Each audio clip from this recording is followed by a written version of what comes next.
I'll check every few minutes just to make sure it doesn't magically stop.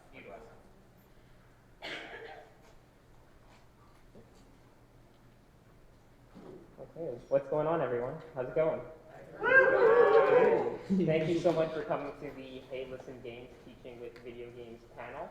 I'm Zach Hartzman. I'm going to be presenting the panel with you today. I've got some of my current students, Denuar, Anderson, and Ibrahima, one of my former students, Danny, and my co-teacher, Miss Isa, with us here today. Can I get a show of hands or show of voices who here is a teacher or educator or librarian or someone who works in schools? Cool. Some of you aren't, you're just here because you like talking about teaching. That's fun too. Maybe you're future teachers, all right? So yeah, this is the Hey Listen Games panel where we're gonna talk about teaching with video games and my experience teaching with video games, my students' experience learning through video games in our high school classrooms. All right, so to get started, I am Zach Hartzman. I am a high school teacher in New York City, specifically in the Bronx. The school that I teach at is called Ellis Preparatory Academy. It is a public school. It's an interesting public school. I always like to tell people it's an international transfer school. So while it is a public school, our student body is a 100% immigrant and English language learner population, many of which are starting high school over when they moved here. So like Danny, for example, was in his senior year in the Dominican Republic. When he moved here, he went to 9th grade with me and had to start over even though he was 18 years old, which is very normal for most of our students because we want them to learn English, and that can take a long time to actually learn English before graduation. I usually I've taught a bunch of different subjects over the years. Currently I'm teaching economics and American government. Next year I'm going to be teaching US history, but I've also taught global, I've taught ELA. And over the years I've found different ways to incorporate video games, and we're going to talk about tabletop games also today, even though that's not the name of it, but it's relevant. Over the years I found ways to incorporate gaming into my different classes. I am the founder of Hey Listen Games, which is my website and personal blog where I provide pretty much all of my curriculum for free to teachers who are interested in getting into using games in their classrooms. And I am the author of 2 books on teaching with video games, so a little bit of self-promotion. They're right here. All right, they are available on Amazon. They're also available at the Geek Therapeutics booth in the tabletop area of PAX. I was one of the inaugural members of the Future class at the Game Awards in 2020, which was really cool. And you can find me on Twitter at Hey Listen Games, since I'm pretty active there. Okay, so hi everyone. Izabela, I came to the US as an international student at Columbia University, and my graduating International Educational Development, and my concentration is Peace and Human Rights Education. I'm Afro-Brazilian, and I've been teaching in Brazil and abroad for a time, and I also facilitate dialogues in complex environments. And I'm currently also working as an educator advisor for youth that comes from historically oppressed groups in Brazil that want to attend top global universities abroad. And what's your favorite video game? Or game? Uno. Not gonna lie, I love to make my friends lose to me.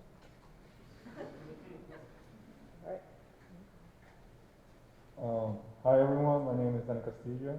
I'm an international student as well. As Mr. Zach said, I was his student. He made sure that I graduated with video games 4 years ago, and now I'm a TA in the same high school.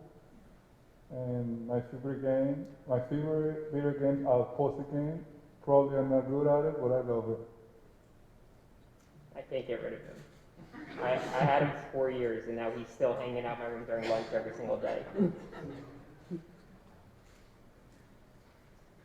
Hi, my name is Ibrahima, and I'm from West Africa, and I'm an Ellis student, and also my favorite game is PUBG Mobile, and I like Life is Strange too. We played Life is Strange 2 in one of my classes, and he really enjoyed it a lot. I'm also going to make fun of my students a little bit, the next year students, because their photos are amazing. It's like they're releasing an album. This is the photos that they sent me. Hi everybody. See, I told you. Hi everybody. My name is Anderson. I'm from Curaçao. My favorite game is Horizon Zero Dawn. I'm an Ellis student too. Hello, I'm Denuar. I'm from Honduras. I've been in the United States for like 5 years now. I'm an Ellis student and my favorite video game is FIFA. Which year? What? Which year? Student or No, what FIFA? all of them? All of them. Okay. All right. So over the course of this panel, we're gonna talk about video games. We're gonna spend some time talking about board games, specifically the game of Life and Monopoly. I know those are our most favorite board games that we've ever played. And we're gonna talk about a little bit about game development, since that's been a new thing I'm trying with my students this year. So what is Hey Listen Games? So this is just a brief snapshot of my website, Hey Listen Games, where like just all my curriculum for that I've done basically over 8 years. It's just like I've thrown everything up there. It's all my student handouts. It's all my lesson plans with the objectives and the outcomes and the standards and the agenda and all that fun stuff. All right, and basically these are the content areas that you can find. Right, so there's my personal video game literature course. There's a lot of social studies. There's science is growing a little bit. We have one mathematics lesson, courtesy of Harry right there in the audience. Thank you, Harry. Who's a math teacher who's going to be on a panel with me tomorrow, which you should all attend. We're going to talk about that in a little bit. A lot of ELA lessons. I do a lot of social emotional health. At our school, we have an advisory class, which I tend to try and incorporate gaming in some way to just talk about social emotional things. And then for fun, I also have this part's not actually free, but I do teach with comics a lot. So for people who are interested in teaching with comics, I'm also open to discussing that with you at a later point. And I also on the site have my personal blog where pretty much any time I actually teach with a game in my class, I will talk about how it went, and I'll take scans and screenshots of student work and actually show how it went in my classroom. Or if I make a new lesson that I haven't actually used yet, I'll provide my full rationale for why I'm considering using this game in my class. All right, so these are just a couple of examples. These are pictures from a couple of years ago, right? So playing Celeste was an example I did in one of my advisory classes where we were talking about having a growth mindset and overcoming failure. And specifically, any New Yorkers? Right, you know the Regents exam, your favorite thing in the world? Okay, so we have to pass the Regents exam, which for those who don't know is a standardized test for graduation, and our students need to pass specifically the English Regents, which for them obviously is a difficult thing to do since English is not their native language, right? So I haven't done it this year, but I usually like to play a game like Celeste because what does happen is that students will sometimes fail that test the first time or the second time or the third time, but that's okay as long as we keep kind of persevering through that struggle, which a game like Celeste basically teaches us, right? It tells us that it's okay to die. It means you're getting better, right? Or be proud of your death count is what the game tells you. In my U.S. history class, or even global history, when I did global for a while, I always found a day to use Papers, Please, where if we're talking about refugee crises or immigration situations, specifically in the United States, a couple years ago when we were talking about what was happening at the southern border under the Trump administration. So we played Papers, Please. And for those of you who don't know, the game basically puts you in the role of an immigration officer, right? And people come up to you, they present their papers to you, and you basically stamp yes or no, they can come into your fictional country. And I would have students like Danny, right, be that person. And we play together as a class. So only one student's playing while the rest are watching and discussing and maybe giving advice, and the person playing can listen or can ignore. And it was super interesting, especially since the students are all immigrants themselves, and some of them would be super empathetic, And she's like, oh yeah, come on in, come on in, come on in, no problem, no problem. And then some other students were like, no, it took years for my family to get approved to come in. And it's like, deny, deny, deny. So it was really interesting to just see that dynamic in class and then have them actually talk about why they were making those decisions. What Remains of Edith Finch is one of my favorite games to teach with. I use it in an ELA class. Specifically, we were using it to learn about literary elements, like conflict, point of view, setting, tone, mood, all that stuff. Basically, the stuff you're already learning in an English language arts class, so it's the exact same skills, just being applied through a different medium. And I want to ask Danny. Because Danny, he mentioned how I helped him graduate. Danny doesn't like to write. He passed the English Regents without writing one of the essays on the test. Right? Because he got like all the multiple choice right. Okay? So he didn't want to write. So for this class, he had to write an essay about the game, and what did he do? I write. He sat himself in the corner of the room and just wrote pages and pages about this game. Right? And that's part of the reason, like if you get students to write things about things that they're interested in, right? Even Denuar, what did you do? Me? Yeah. Write, reading. Yeah, you wrote also, right? So students who typically don't want to write will all of a sudden just spend time writing about these things just because they're games. Also just hanging out during lunch. My classroom is basically a second cafeteria where students just hang out and play video games. It was like that before COVID for a while. It wasn't like that, but now that, I mean, we're still in the pandemic, obviously, but it is slowly becoming somewhat more normal. My room is becoming that type of space, again, where students can just come relax and play games. Okay, so I have a do now. All right, I'm gonna ask each of the people on my panel, why do you play games? So who wants to start? I could start first. I play games because sometimes I want to distress myself. I want to have fun and just have fun too. I play games because when I play, I can learn something about them. When I play game, I can like my language, like English. And sometimes the games have a good story, so you can learn something about the story. This can use of your life in the real life. I guess I play video games because of the point of view that you could have. One example that I can give is when we play The Remind of Edith Finch. It gives you a different perspectives of things. It's about like a course that the family have, that everyone in the family that have the last name should die, and one of them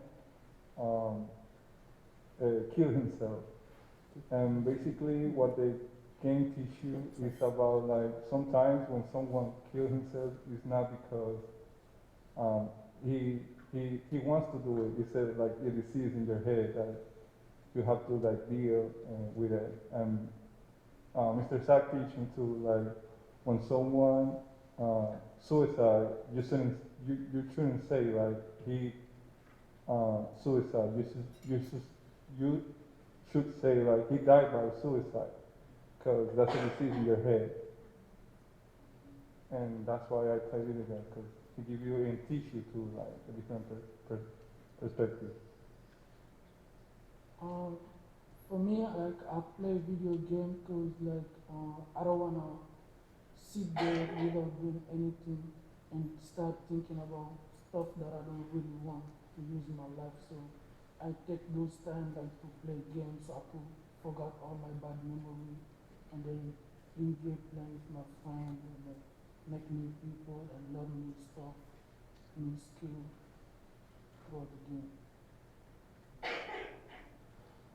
I play games to learn new cultures, especially when I check new games that come from different parts of the world, because it also brings new perspectives on reality. And I also enjoy playing games or just watching them playing games during lunchtime is fascinating. all sit together and start sharing memories, and they start speaking several different languages, and it's just like amazing how much we can learn from each other when we have the opportunity to also be in the same space playing different games.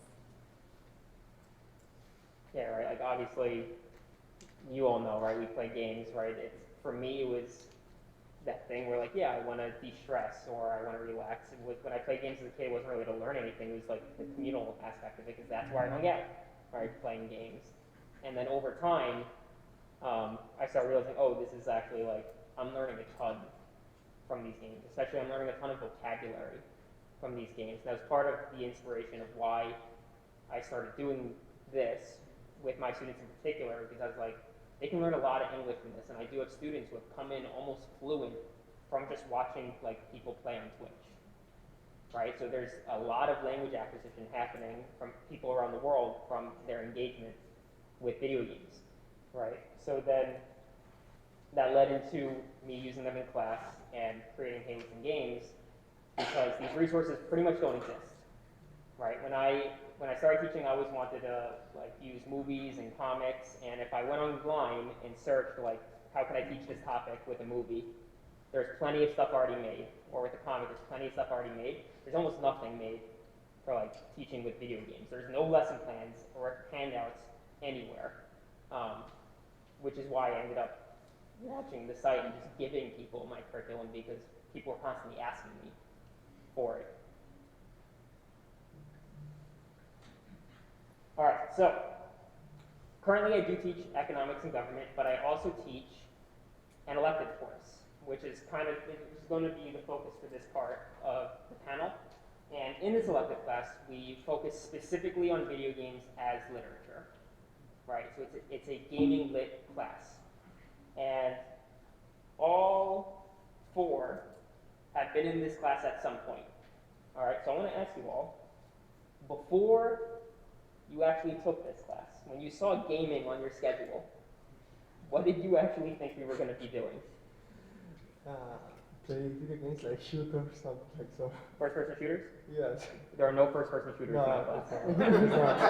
it's not. Were you upset by that? Yes. Yeah? Well, I was happy because finally I was gonna guess a class that I was happy to do and something like I'm well to do, like playing video games. Yes, give us a person. For me, it was kind of funny because my first year in high school, he told me that if I beat him in Super Smash, he's gonna give me 100 for life. So I thought that going to this class it would make me beat him, but it wasn't about that. That's actually true. So I was teaching 9th grade with him and his friends, and then I moved up to 12th grade with them. And in 9th grade, I was like, yeah, if you beat me in Smash, I'll just give you 100 for the year. And they never did. As for me, like when I see gaming on my schedule, I was like, oh, maybe I'm going to continue the game that I used to play now and look on that class because I just saw gaming. So I think like that game is about to be like the game that I used to play or the game that I'm not. But that wasn't what I expected because that game we do in class is different than the game that I used to play alone. So that game we play in class doesn't have shooting or something. It's about learning, so you like to learn new skill and to discover something to make you help you analyze.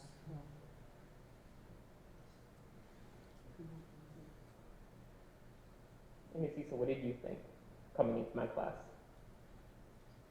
I don't think I thought anything actually. I was like, okay, someone is doing something very different here. I just want to watch it to see how it goes.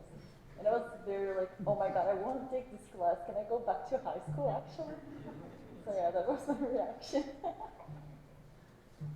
Are you happy with how it turned out?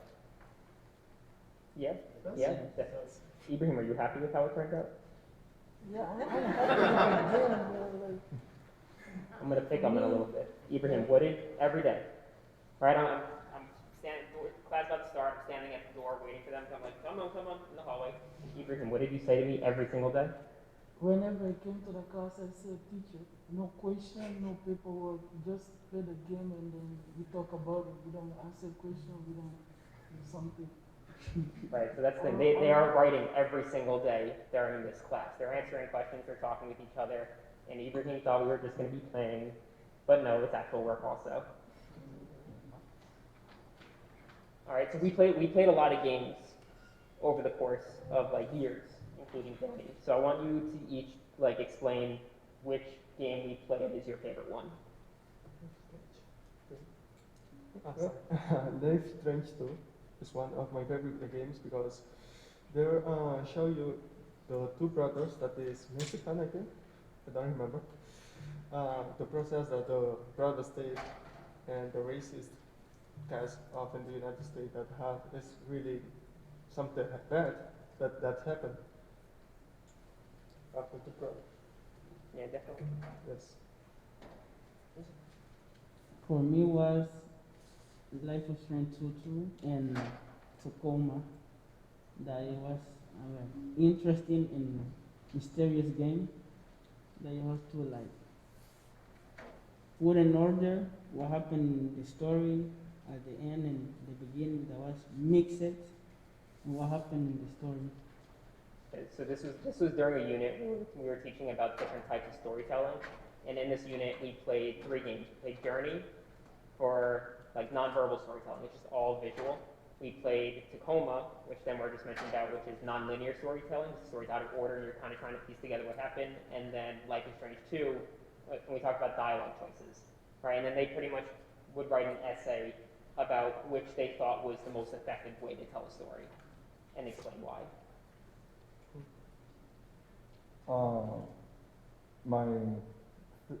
My favorite game in the class was Gone Home because I'm the kind of person that doesn't follow rules. And I like to be myself and free. So that game is about that kind of. So I really love it. So for me, like the game that I really like during the class that I take game is that I like Emily Away and then I like Life is Strange too, because those two games like it's like that the game will give you option, like you choose what the character will say or what the character will do. So like you have your own option to say sometimes yes or sometimes you say no. So you have like the opportunity to pick like what to say or what to do with the game while you play. So that's why I like those two games the most. Have any of you played Emily is Away or any of the sequels? Right, so the perfect game to start teaching with video games with, right? If you want to try something out, the first Emily is Away game is like 45 minutes, it's free, right? And you can play it on almost any computer that you need to download it, but like it's free, right? And it's a game about dialogue choices, and it's told through an AOL Instant Messenger chat. And it has every single sound effect that you remember, and it's going to punch you in your childhood. And it's hilarious. The conversations are exactly how we spoke as teenagers. And it is super cringy, but it's amazing. And it's great to see them who didn't really grow up with AOL Instant Messenger, but they still have similar conversations today. And they're like, oh yeah, I'm texting like that right now with someone. All right, so we're going to move on to board games. This is PAX, and we also love tabletop here. And so teaching with board games is actually a newer venture of mine. I haven't done this really too much, but it's been something I've been interested in doing because video games are cool, but the nature of like access to technology is that we're usually playing together as a class with one student playing with the game projected in front, kind of as if you were watching a movie or a documentary or any video, and then students switch as needed. But with board games, we could actually get everyone actively participating. So at my school, we have Capstone Projects, which is a big project that they need to do where they have to write a like 5 to 6 page paper and create a presentation about whatever we were studying in class. And so this year I mentioned I'm teaching economics and American government. So in the beginning of the year, we actually did a whole unit on personal finance. And I needed to do a capstone project with them. So I was like, okay, how can I make this fun? So we played the game of life. since that's somewhat about personal finance, and we had them play it and basically compare it to real life, as if it is actually a game of life, or if no, should you make changes to this game to make it more realistic, right? So I want to ask each of the students who did play, not all of these students have played it, but the ones who did, I want to ask you, what did you think of playing the game of life for your project? Was this like a good idea to do? Would you recommend I do this again in the future? For some change after games, maybe I recommend to put like tags. You need to pay tags. It's more realistic for the game. I like more this. And delete the way that each baby that you have, you have money, because in the real life, when you have baby, you go to spend money. Yeah, so part of the project is that they had to offer critiques and make changes, right? And what the thing about I don't know if it was like this always, but in the version of the game of life we played, you got an extra 50 grand at the end of the game for every baby you had. So it's actively encouraging you to have as many children as possible, right? So all my students had babies by the end of the game, which is not a choice that many of them are actually going to make in real life. So that was one of the changes that many of them recommended. And then Anderson also just mentioned taxes, how there are no taxes in the game, but they did look into how much taxes they're paying in real life at different tax brackets. For me, I would say I would recommend it because it's an effective way for people that doesn't like to read and think. So playing is an effective way for people that like learn doing things. And yeah, I would recommend it to do it again for a capstone. Right, and what I did was I had them actually work in pairs. So each board game, there was 8 of them at a board, but it was really like 4 players moving through the board, because they would work together and make decisions together as they worked their way through the game. Do you remember, in the beginning of the game, did you both go to college or did you choose career? I choose career. You chose career first? Yes. I went to college. Right, so the very first decision you make is, do you want to spend 100 grand to go to college, or do you just want to start working, save up money, and then maybe, did you change to college later? Yes. Or you can change and get college later. Did you win? Yes. Oh, he won, so maybe that's the correct decision. Take a gap year, save some money, right, and then go to college. Denuar, you didn't win? And I was the first one to almost win, and then I was the last one. I lost. You came in last. Okay, don't go to college. And Ms. Isa, what do you think? Since you were there playing with them throughout it. Yes. Yeah. I think it's very useful, especially to get a sense of the U.S. system and how it plays a role. During the game, we also discussed what are the impacts depending on your socioeconomic status, or your race, or your gender, and what are the influences it has in your life.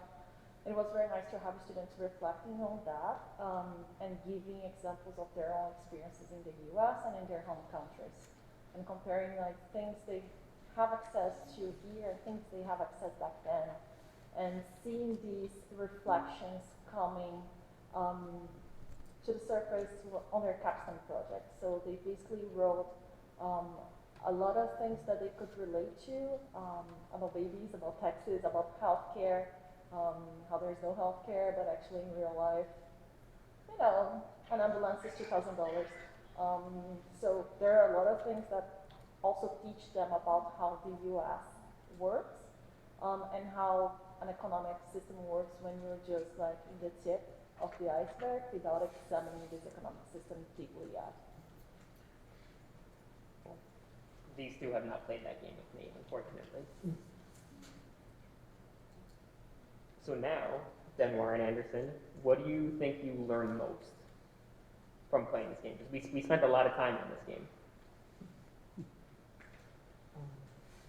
Important. And the most things that important I learned is that never get the babies.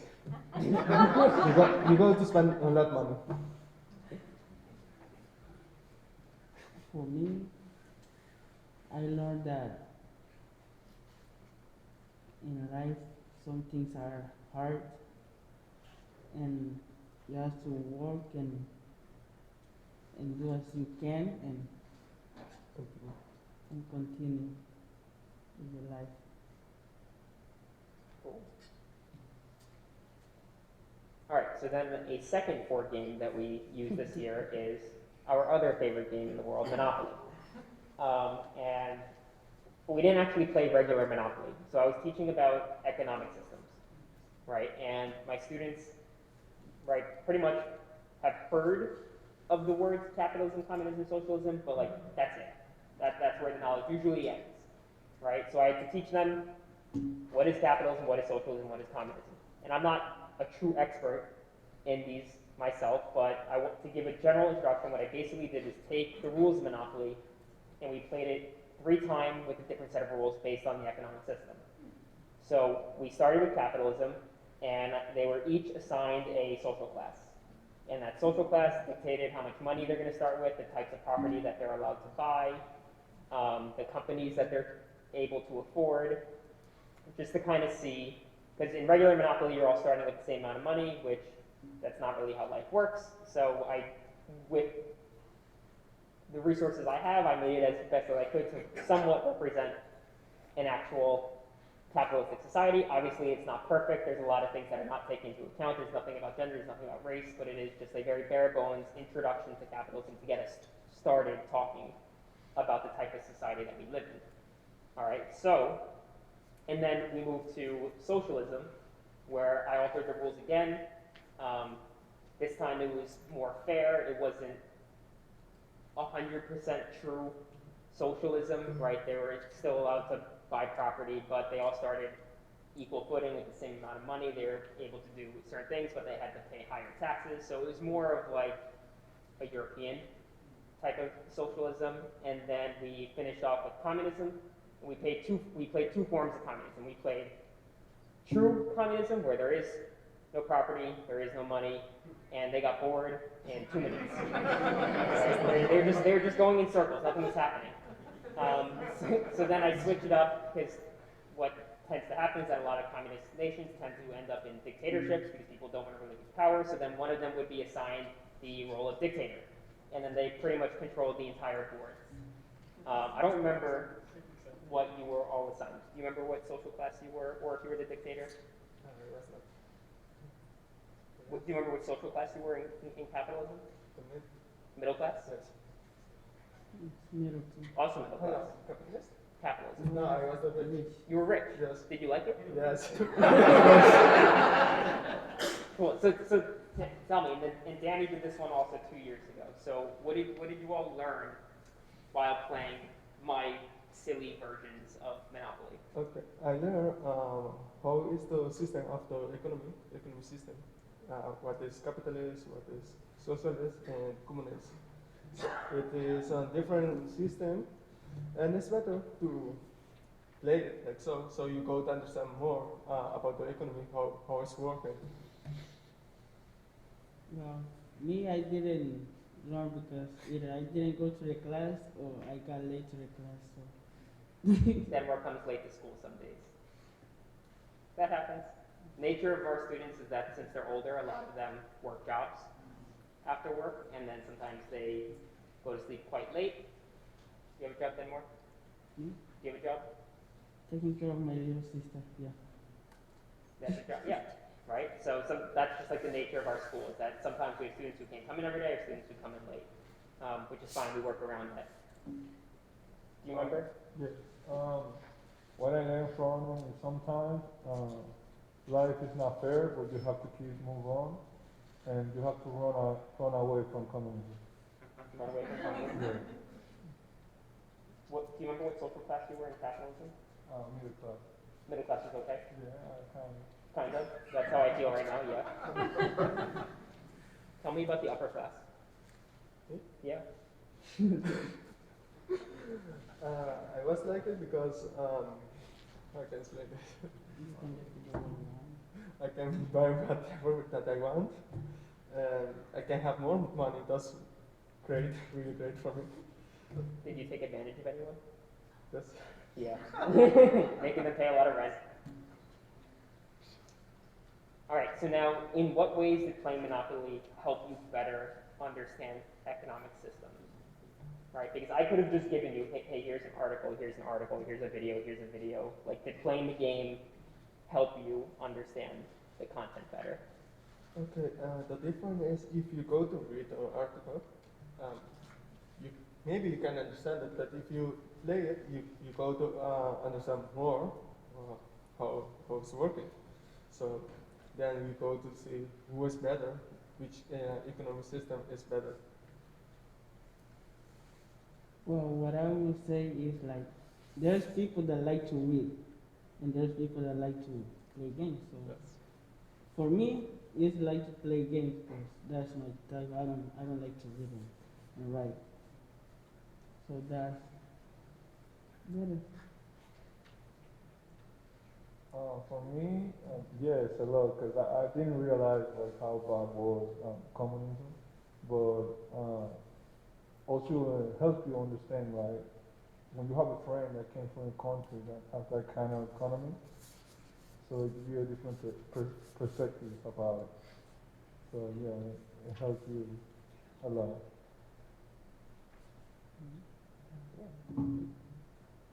Actually, before you go, Matissa, do you have any comments about Monopoly? I should have said that it's my favorite game actually.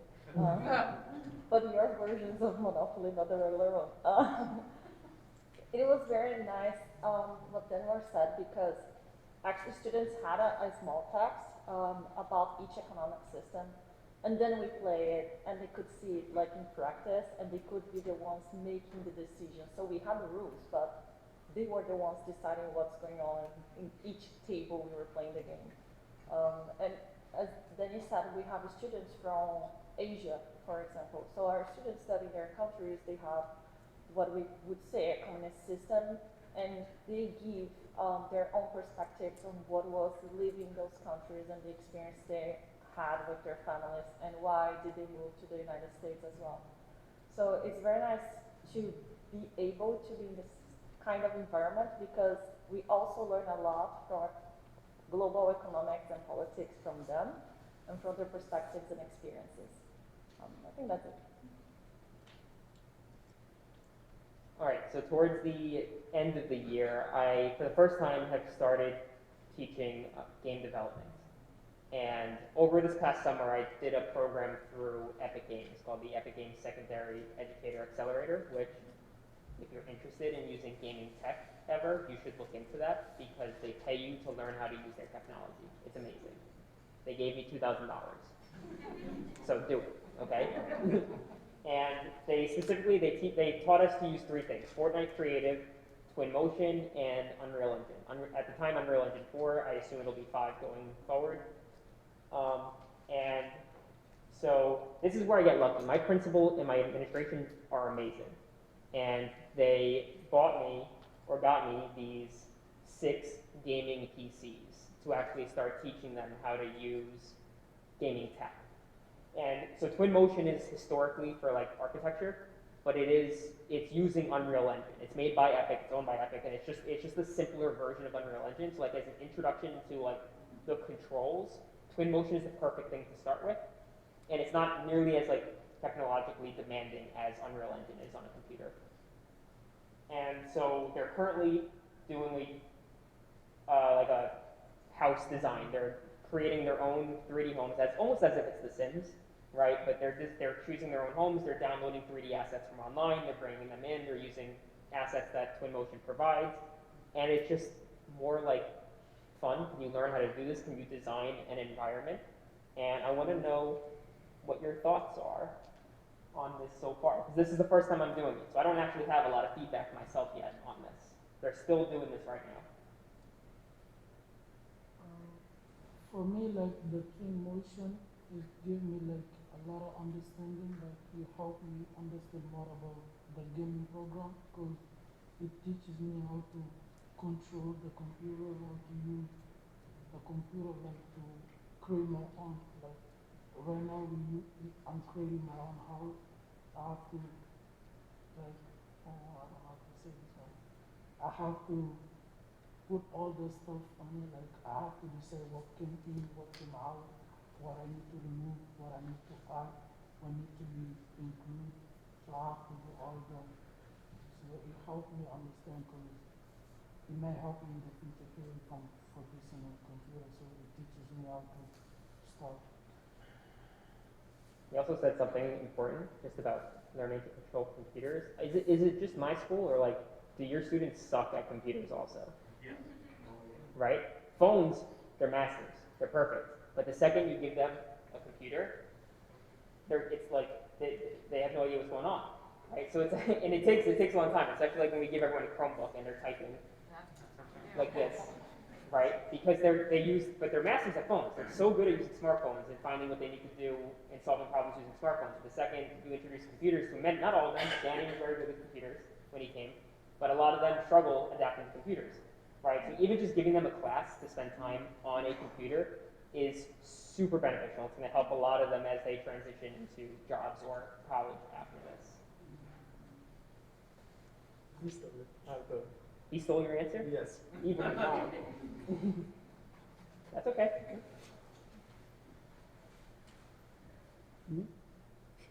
Oh no. You don't know? He also stole your answer? That's fine. Do you enjoy using Twinmotion? Oh no, you're not in that class. Not that. But I enjoy use of the Twinmotion. And you're almost done using. You're almost done with your house, right? Yes, I know. Right. So now we're actually currently on our spring break.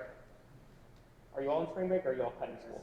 Spring break. Nice. Right. So when we actually come back, some of the students, like Anderson, are actually going to transition to using Unreal Engine. Right. So he actually finished designing his home, and now he's going to take a step further and actually make a game with a character that can run through, because you can't actually place a character in Twinmotion, like third person wise.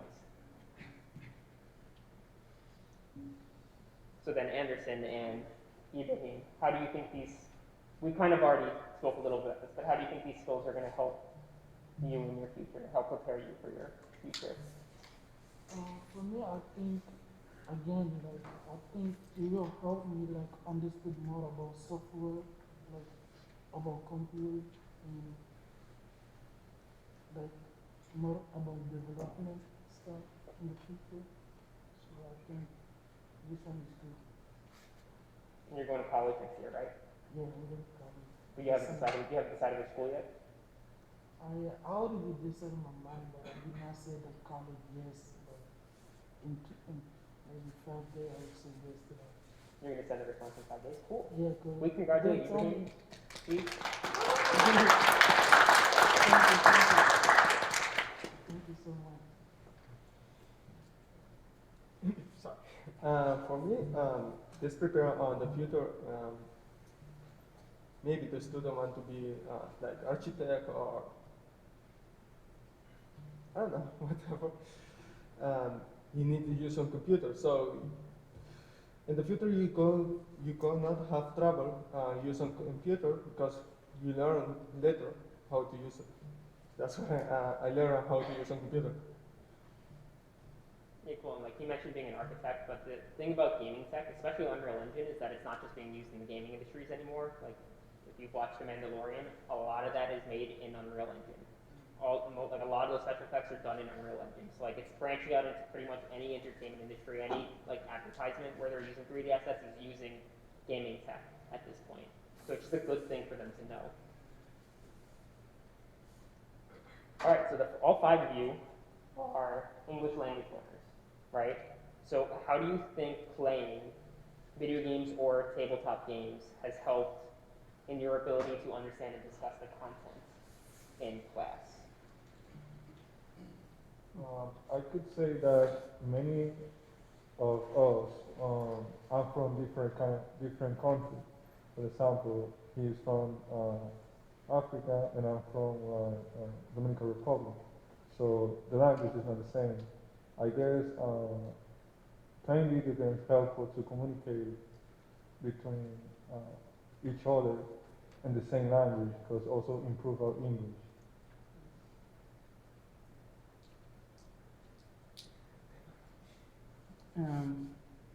What I will say, it helped me to learn more English because sometimes we don't know the word and we're gonna make it like a prediction what's gonna happen, like trying to understand what's gonna happen, and we make a conversation without another friend that doesn't speak English, and we try to Start a conversation. combine our ideas. Yes.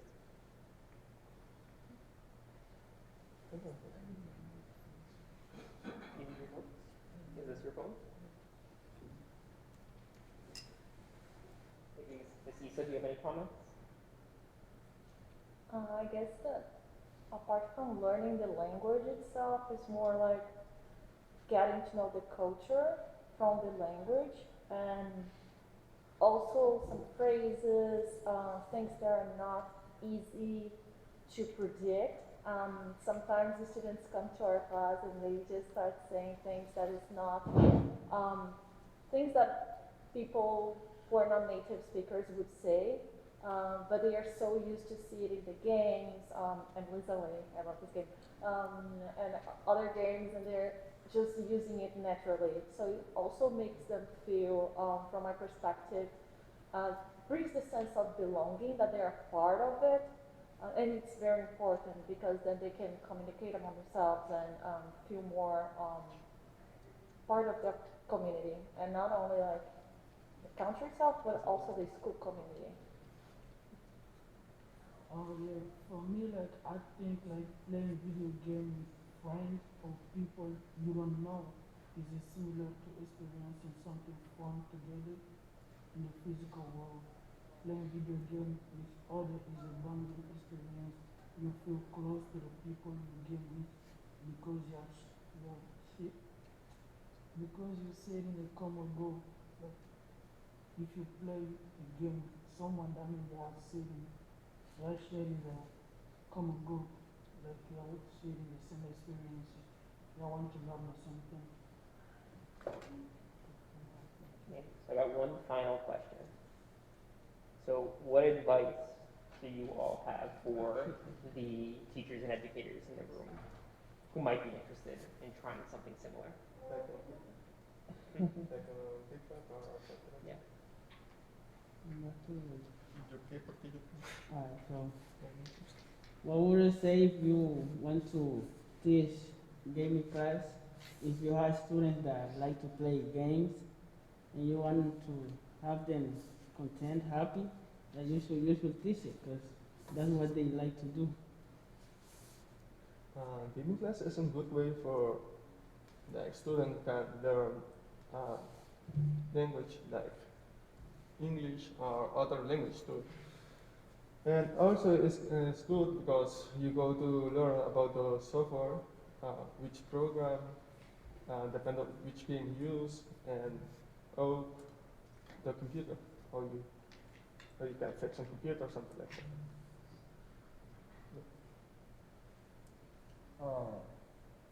Do it. Take the risk. My advice, like if someone want to do like gaming, what I can say is like it can help that person. Like for example, me, you will help me like to analyze stuff. Like because sometimes the game we play, they didn't tell you if it's right or wrong. So you have to play the game and figure out for yourself. Like you have to analyze like how the game works. Like as we create or like how to analyze like how No, that's amazing. You're right. like you have to analyze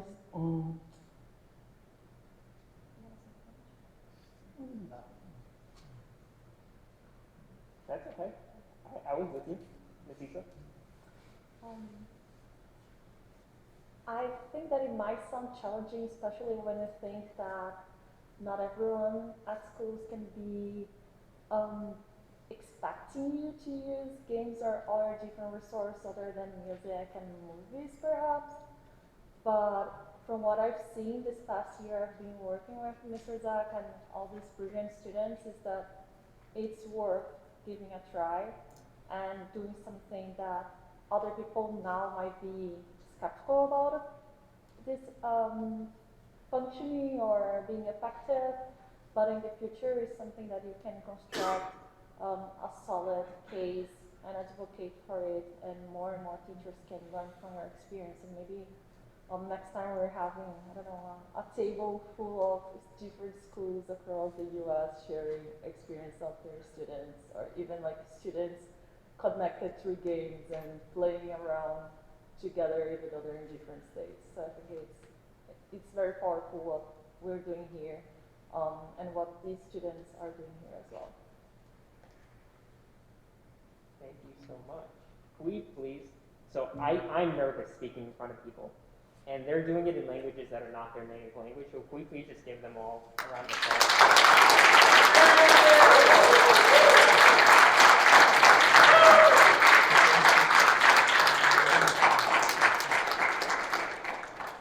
All right, so we'll probably have a couple minutes for questions, but so this is how you can keep in contact with me. My website is heylistengames.org.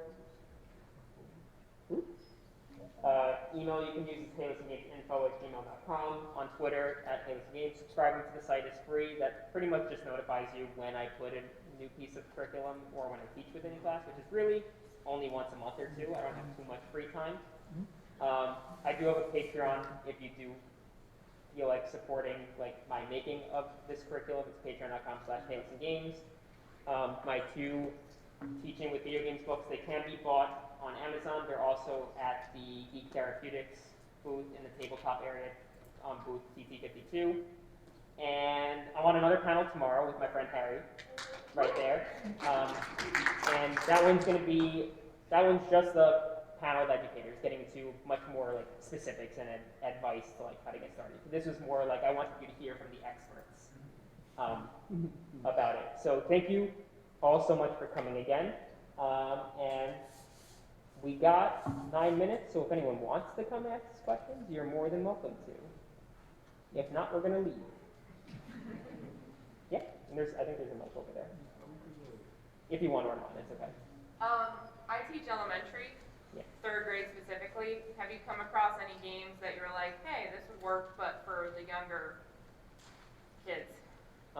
Florence is really great. It's a mobile game. It's only 40 minutes long. It's about a relationship, so as long as you're okay talking about relationships with elementary school, then it's fine. But it's a really, really sweet, bittersweet mobile game that I definitely recommend looking into. Thank you. Kind Words is also a cool game to look into. It's the only thing is you have to monitor it because it is an online game. Okay. But basically, you send out messages online to other people, and they read it, and they send messages out to you. You can see what other people are saying and give advice. The only potential thing is that sometimes there are a lot of depressing things being shared, which is fine. That's the nature of the game. But Right. that's worth monitoring if you're going to use that game. But that is a really good one because it's all just typing and talking with people. Thank you. I do know an elementary school teacher who did use Kind Words in his 5th grade classroom. There's someone at the mic, but that will work. I wanted to give you guys kudos for being on this panel because I get nervous talking in public too. So, but I was wondering, I've been using gamification since the 90s when I was in management to just get my teams excited about things and compete, in a friendly atmosphere. And everything that you said, it just amazes me that it hasn't been used more in the schools, because when you look at movies or music or, things that bring people together, like games, you see kids in other countries meeting and playing soccer together, it's a great way to learn. And so I give you guys such high regard for doing this and writing the book and doing all this free stuff. I really love it. I was wondering, during the pandemic, when we realized that so many kids don't have the internet, has there been more given to kids now, to get them connected, to give them computers so that they can actually learn this stuff? Yeah, so at least in New York City, every kid was given a Chromebook or an iPad or some type of device, but internet was also a big issue because not everyone had internet at home, so then they were trying to do hotspots through Verizon or through Optimum or some stuff.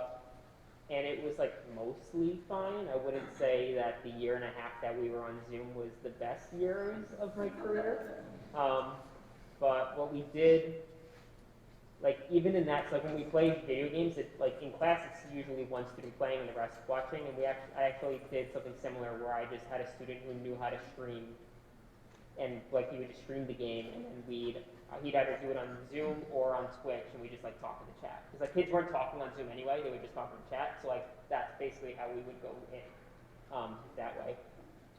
But then in regards to your first point, I do think that using games in general is going to be way more prominent in like 10 years from now.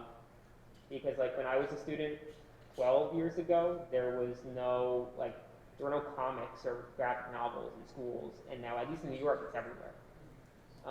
Like tons and tons of teachers and librarians are getting students to read comics and graphic novels and manga. So I do think that gaming is going to sort of see that same step. It's just going to take a little bit longer to get there. That's great. Congratulations on you guys and all the best. Thank you. Hi, so quick shout out to To the Moon by Kongdao. That's one that I used in my classroom at one point in time to talk about the personal issues each of those characters faces, so I'd recommend checking it out if you haven't. You said To the Moon, you said? My question was, how do you get buy-in from the students who just refuse to be one of those nerds that plays video games? So there's a couple ways. One, like, no one needs to be a player, right? There's always someone who wants to play, and there's tons of kids who don't want to play. A lot of them are perfectly fine just watching.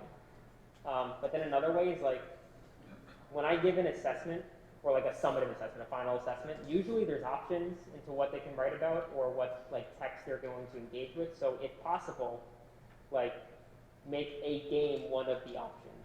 So those who want to pursue that can, and those who want to do something else can do something else. So you're teaching the same skills, just like give them that option as a final assessment, if that makes sense. Thank you. Thanks, everyone. I was just wondering if you could spread a little bit about the pandemic at Portugal, or and how that remote time worked for you guys, and if your work with video games helped make it easier or harder in some ways. I would say the video games took a step back during the pandemic. We would do a couple things here and there, like we did play Papers, Please over Zoom. We did play Donut County. You all know Donut County. So Donut County, wonderful, cute little puzzle game, but it's a metaphor for gentrification. So like we played that when we were talking about gentrification in New York City. And I recommend you reading about it because like, I'm forgetting the developer's name. He made the game with gentrification in LA in mind. So like we did play a couple of smaller games during it, but it was the game, like that was in my history class. My gaming elective class was actually non-existent last year during the pandemic. There were just way too many factors. A lot of kids had to pick up jobs full-time to help pay rent, so it's like there was not really any extra time to do a whole extra course. But when we did play the couple of games in my normal class, it went really well. Thank you so much. The whole panel is great. So there is a Monopoly socialist game category that you can actually buy, like on Amazon. So my question is, through the process of getting the video games and board games approved, did you have to get every single one approved, or is it just like once you kind of show them the agenda, they're like good to go, and then you can just add any game that you want? Like approved through admin, you mean? Yeah, when you go through the admin process, was it just like every game that you had students play, was it like very micromanaged, because it is new and everything, or was it just So that's one aspect where I'm lucky, is that my admin does not micromanage me. Oh, So it's just like, they know what I'm doing, and they're like, just show me, like that's why originally I made Halo some games, because when I said I wanted to teach the video game, they were like, cool, show me the lesson plan. Right, so as long as I show them that it's been thought out, then they're cool with it. Yeah. thank you so much. We got 1 minute, so very fast, very fast. Okay, so my question is, did you notice a difference in the way that male and female or gender non-conforming students responded to the games in class? Or I guess just in general, like what did you notice kind of about gender showing up in the classroom while playing games? Yeah, I'm glad you asked that. So Yes, and the nature of that is because specifically because my students are from around the world, specifically most of the girls have not actually had the opportunity to play games themselves, from either because of financial reasons where they're from or because of cultural reasons where they're from. So a lot of them have actually done a complete 180 on their opinions of games, because when they came in, they're like, I only see my brothers or cousins playing Call of Duty.